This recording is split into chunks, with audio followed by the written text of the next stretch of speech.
在第一场的时候，鲁豫老师问我说：“你火了，什么感觉？”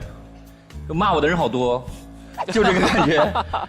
好多人私信我的人说：“你好，楚云老师，我可喜欢你的演讲了，你能借我点钱吗？”当然更直接的就是评论的时候，下面不停的各种骂，说这个你知道，你居然不动用武力来维护国家，你知道国家现在处于一个什么状态吗？楚英的言论让我想起了晚清末年。说实话，我来这里演讲走到现在，我就一直想，就是今天到底是个什么样的时代？如果我们真在晚清末年，我们真在抗日战争，说实话，我会吼得比谁都大声，救亡图存，我要呼喊，要惊喜每一个睡在铁屋里的人。但今天是这样吗？今天我们的国力啊，我们的 GDP 是俄罗斯的11倍半，我们的军费是俄罗斯的4倍半，我们的科研经费从2000年美国的12%变成美国的75%。我们现在叫晚清末年吗？是不是一觉醒来穿越没有搞清楚？所以我们到今天我们来讲讲这个时代到底是什么。这个时代有3个特征。中国为什么跟有史以来任何一个国家都不一样？中国为什么在今天处于一个有史以来我们从未想象过的历史机遇？因为它有3个特征。第一个特征是什么？是量变。大家知道吗？一个13亿人的世界上最大的单一市场意味着什么？美国几亿人，欧洲几亿人，加起来都没有中国多呀。一个13亿人的国家进入到城市化中期阶段，大家知道这意味着多少购买力，多少消费力吗？给你们讲个小故事。我有个朋友是西班牙人，以前最讨厌中国人。他每次在我面前唧唧歪歪用西班牙语骂我的时候，其实他不知道我懂西班牙语。但我原谅他，因为我也经常用汉语骂他，对吧？这是民族交流嘛，我们是很平等的交流嘛，对吧？但是你要明白，他现在对中国的感情很复杂。他是做火腿的，西班牙那个猪啊是满地跑着吃的，他不是圈养的。据说吃什么橡子长大的，那个脂肪啊是均匀的渗在那个猪肉里的，所以他那个火腿切片含在嘴里就化。以前这种牌子连卖出巴塞罗那地区都卖不出去，很少能够卖出西班牙的市场，在欧洲很多店里都买不到。今天在中国随便买，他幸福的昏倒了，你知道吗？我跟他讲，不用13亿人中国人每人吃你1节火腿，啊，就北京人每人吃你1节火腿，西班牙就没有猪了，你信吗？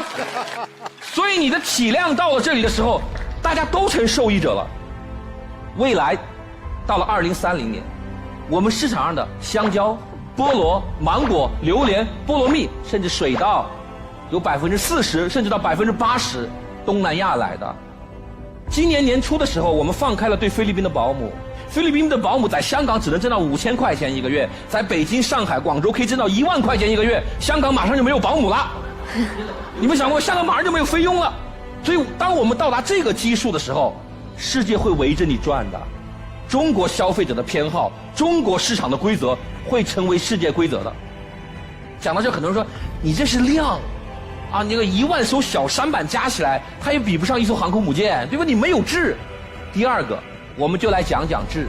大家知道，今年又发生了一个事，上半年，法国人拿幻影2000的技术，说我把幻影2000的技术给你，幻影2000是全世界最好的战斗机，我把幻影2000的技术给你，我来换你的市场，好不好？这个模式外国人常用啊，就拿技术换市场，对不对？以前是屡试不爽，他拿一点技术，我们给他好大一块市场，把他养肥了。今年我们聚了，我们说这个技术一般，你们还有待提升。美国人说，我拿空间站的技术跟你换合作，你愿意吗？我们也聚了，我们说这个太一般，真的是太一般。就是他们的技术优势，西方的技术优势正在快速的缩小。你们想一想，2000年我们的科研费用是美国的12%，现在我们是75%。这几年西方所有的实验室经费都在往下走，中国实验室的经费涨的是科学家都害怕。为什么那么多海归回来呀？只有在中国才有真正的实力、财力支援你搞科研。所以下一步质的爆发已经开始了。谁说我们只有量没有质的？今天这个全球化是中国人的全球化，支持改革开放，支持中国人的全球化是最符合中国人的利益。你们想一想，在00年我们加入 WTO 的时候，中国的 GDP 是日本的1/4啊。在2016年，日本的 GDP 基本没有变化，中国的 GDP 是日本的4倍半。谁是全球化最大的受益者？我一直不明白，怎么会有人反对这么对我们有利的全球化呢？我们在这个全球化的过程当中，逐步获得了领导权，这是科学的。为什么？你们想过没有？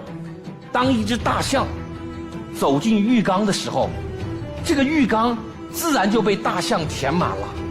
所以这个浴缸以前是谁的不重要，重要的是大象进来了。我们讲到这里，就进入我们今天讲的第3个方面。这个时代到底是什么？时代发生逆转了。我们从世界的门外汉，我们从拿市场换技术，我们从忍辱负重只求能进来，我们变成了正在其中的主宰者，我们变成了正在其中的最大受益者，我们正在变成规则的制定者，我们正在变成最大的既得利益者。这就是今天这个时代真正的外部环境。中国的城市化刚刚进入中期，一个国家的城市化，当它进入从中期到晚期这个阶段爆发20年左右的时间，它的购买力会翻一番，那就意味着我们对于整个世界的这样一种经济影响力会翻一番。为什么我们不对自己耐心一点呢？我们回首看看我们中国的历史，真的强汉盛唐、大明、大清这些强盛的王朝，你会发现我们的确有强大的武力，但是我们更主要的是靠什么？靠他们项目文化，靠我们强大的经济力量，我们引导着周围的国家向中国寻求发展的道路和发展的答案。所以在今天的中国人，我们一定要摆脱200年来的那种扭曲的屈辱的心态。对于今天的中国人而言，我们要自信地让世界展示中国的答案。我们是一个强大国家的主人，我们也是这个世界的主人。就到这里，谢谢大家。